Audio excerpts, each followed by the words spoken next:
My name is Venkat. I'm one of the distinguished data architects at Avalara, and I lead the data platform initiatives and AI initiatives. Avalara is a global leader in the tax compliance automation software industry.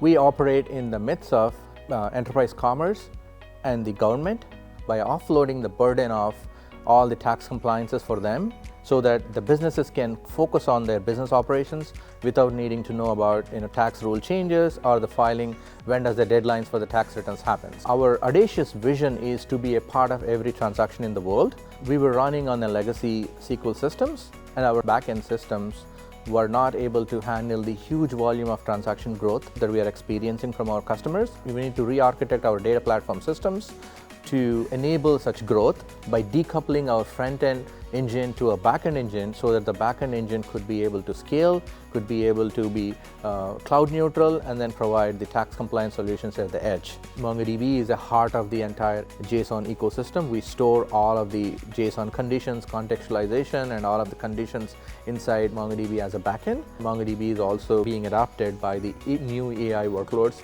for the RAG systems, for the contextualization, and for the traceability, and all of that data is also being stored inside Atlas Vector Search and Atlas database. And then if things goes well, we would also planning to use the YAGI models with an integration with the Atlas Vector Search so that everything would be in a single developer data cloud platform. So we are excited to continue this partnership and then push the boundaries of what we can do with MongoDB partnership